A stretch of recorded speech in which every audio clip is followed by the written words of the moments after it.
aujourd'hui, on va voir comment utiliser les nouvelles fonctions apparues dans la version 2 qui concernent le contrôle des devices. Donc on va d'abord revoir quelques petits points vus dans le précédent tuto pour ceux qui ne l'ont pas vu, sur la façon de choisir si on veut naviguer ou importer les templates. Donc on peut choisir entre Browse et Import avec des conséquences légèrement différentes suivant la méthode choisie. Donc Browse par exemple vous permet d'avoir une liste complète de tous les fabricants à l'intérieur desquels on trouve tous les modèles. Et donc on peut choisir indifféremment Clepaki et par exemple celle-ci. Et à partir de là, donc on peut glisser, déplacer vers un dossier utilisateur, un user folder. C'est la seule façon de pouvoir déplacer un template vers un dossier. De telle façon qu'on puisse créer son propre dossier pour chaque show. Donc maintenant on peut, en double-cliquant sur le template, on peut accéder donc à son contenu et à l'édition de ses paramètres sur lesquels on peut changer à peu près ce qu'on veut.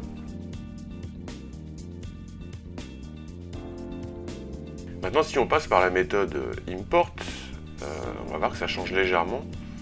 Donc là, on peut de nouveau choisir à l'intérieur d'une marque. Donc on va prendre ADB, on va prendre Warp, on clique sur Select. Voilà, donc maintenant il a créé un nouveau dossier directement. Donc là, on n'a pas à glisser, déplacer puisqu'il crée le dossier. Mais comme vous voyez, ce dossier, il a un intitulé Database, hein, pas User. Picture Database, ce qui est donc différent du user dans lequel on avait glissé le précédent. Donc dans ce dossier, on a ce template, mais qu'on ne peut pas éditer. C'est-à-dire c'est vraiment le template système celui-là. On ne peut pas y toucher. On peut juste éditer quelques généralités comme le nom, le type, ce genre de choses, mais des choses très basiques. Mais on ne peut pas toucher à son contenu. Vous voyez qu'on ne peut pas modifier ces paramètres internes. Donc faites attention à votre méthode d'importation, puisque sinon, si vous avez choisi la méthode import, vous avez vu qu'on ne pouvait pas modifier. Sauf si dans ce cas-là, vous pouvez aller récupérer un dossier, un template importé, système, et le glisser ensuite, en faire une copie dans votre dossier user à vous, et à l'intérieur duquel maintenant, en effet, vous pouvez activer, désactiver n'importe quelle option, modifier ses paramètres, etc. Parce que maintenant, ça devient une machine user, donc qui est associée au show et non plus au système. Alors donc maintenant, on va s'intéresser de plus près à un alpha profile, par exemple, puisque c'est une machine intéressante puisqu'elle est munie de shutter de couteau. Donc on va ouvrir la liste des paramètres. On va commencer par filtrer. Donc là on a la liste de tous les paramètres et vous voyez avec cette colonne sort qui permet de donner un numéro qui permettra de les ordonner. Alors pourquoi ça? Si on sélectionne une de ces machines, vous voyez que par défaut les trois premiers paramètres concernent les gobos, le contrôle des gobos, et le quatrième en revanche isolément concerne le premier des couteaux. Ce qui fait que comme on a une console à 4 encodeurs, le quatrième est donc quelque chose d'un peu différent des trois premiers. Donc si on voulait quelque chose d'un peu plus rationnel, si on travaille beaucoup avec les couteaux, donc on va donc appuyer sur la touche pattern donc, de la console pour aller à la deuxième page et voir un peu comment c'est organisé. Et donc on voit que sur la deuxième page, tous les couteaux sont à la suite sur cette deuxième page. Et ainsi de suite. Mais on a donc un décalage par rapport au premier couteau qui est sur la première page. Ce qui n'est pas très facile.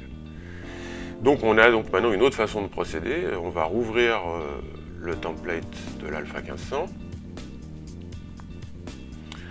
On va tout de suite aller filtrer uniquement la liste qui nous intéresse pour les patterns, de façon à n'avoir que les paramètres qui nous intéressent. Et donc là on voit que dans cette liste de tri, pour l'instant ils sont tous à 0, puisqu'ils n'ont pas de... Voilà, donc ça respecte l'ordre par défaut, on va dire, du système. Et c'est donc sur cette colonne qu'on va pouvoir agir pour affecter les numéros qu'on veut. Donc, on peut considérer que si la partie la plus importante ou la plus utile pour nous, c'est d'abord les couteaux sur cette machine, on va donc leur affecter les premiers numéros. Donc le premier couteau qui est en 0, on va le laisser en 0. Et par contre, le deuxième, on va commencer à le numéroter à la suite. Donc on va lui rentrer 1. Donc sur le clavier alpha, le clavier PC, il suffit simplement de taper Enter pour passer en mode édition. Ou votre clavier de console, vous tapez le numéro et vous confirmez avec Enter. Et vous pouvez descendre avec les flèches, circuler avec les flèches montée descente. Donc on va rentrer les uns derrière les autres, toutes les valeurs. Donc là on a fait 0, 1, 2, 3, ce qui fait qu'on a rempli notre première page. Et le fait d'appeler le suivant 4 fera qu'il sera donc le premier de la deuxième page. Donc on a 4, 5, 6, 7 qui correspond à notre deuxième page. Ensuite, on peut considérer assez logiquement qu'après ces deux pages de couteau, le premier de la troisième page serait assez logiquement la rotation du module couteau. Donc on va donc le numéroter à la suite, donc en 8. Et enfin, on peut considérer maintenant que les fonctions gobo seront à la suite de tout ça et donc prendront la fin des encodeurs. Donc on va attaquer à partir de 9, 10 et 11. Voilà. Donc maintenant on a fini, on a bien élaboré notre liste, on ferme cette fenêtre et on va resélectionner maintenant notre projecteur. Et on voit donc bien que les couteaux ont bien été affectés à la première page directement.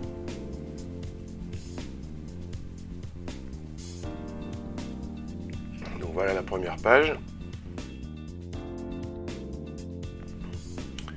Ensuite, la deuxième page.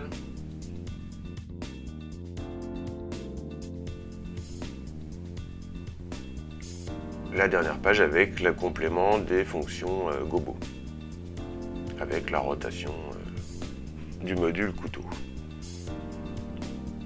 Voilà, donc ça vous permet de ranger exactement les paramètres de la façon dont vous voulez.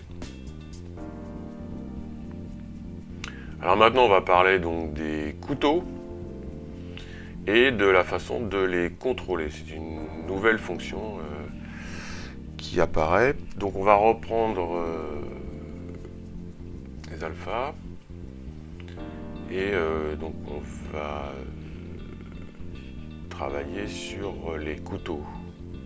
Alors on envoie l'intensité pour qu'on aperçoive dans capture ce qui va se passer.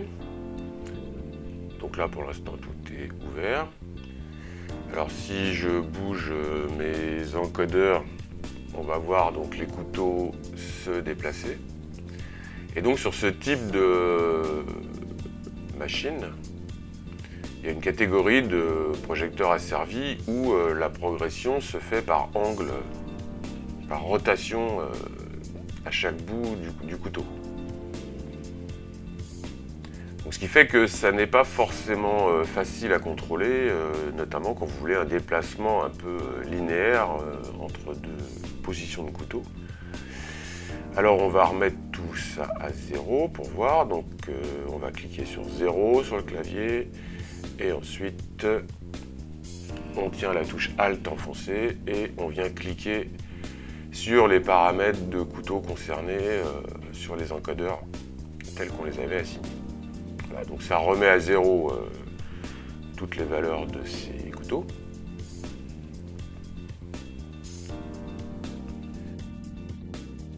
Donc comme on a vu que c'était un peu difficile de les contrôler, on va dire angle par angle pour chaque couteau,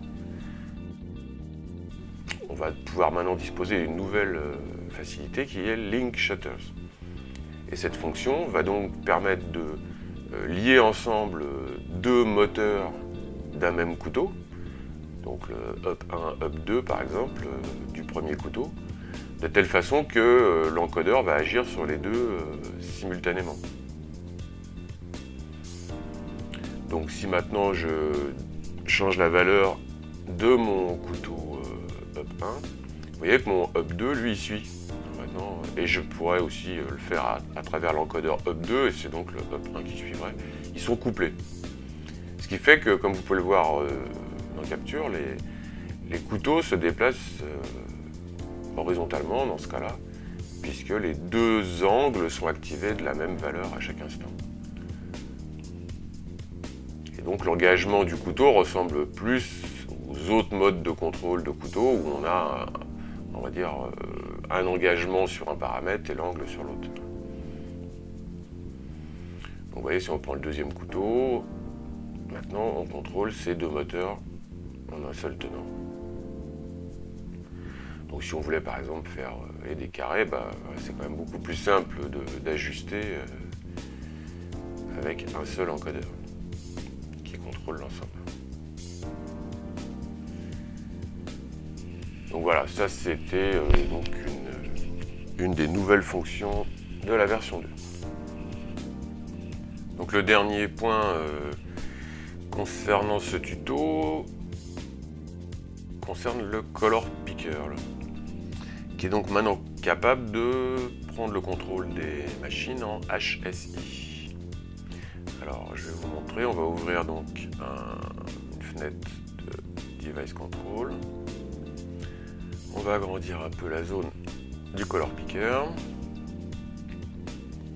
Et donc vous voyez en dessous, maintenant donc on a ces trois catégories de contrôle avec donc le CMY ou le RGB ou le HSI, qui sont évidemment tous liés et interactifs. Donc vous pouvez déjà approcher la valeur comme vous le faites habituellement avec le Color Picker. Et maintenant vous pouvez aussi intervenir donc, sur les trois paramètres de contrôle de ce mode de couleur. Donc Hue étant donc ce qu'on appelle en général la teinte, donc c'est la couleur de base. Donc vous allez chercher la couleur de base à travers le spectre, à travers du triangle CIE. Ensuite vous pouvez donc choisir le niveau de saturation de cette teinte, entre 0 qui correspond en fait à un niveau de gris et la saturation maximum en couleur.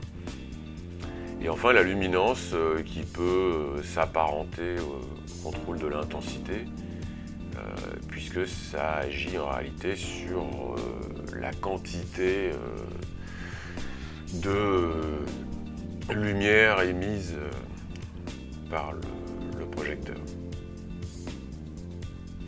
Donc voilà en gros les nouvelles fonctionnalités de la version 2 en ce qui concerne le contrôle des devices. À très bientôt!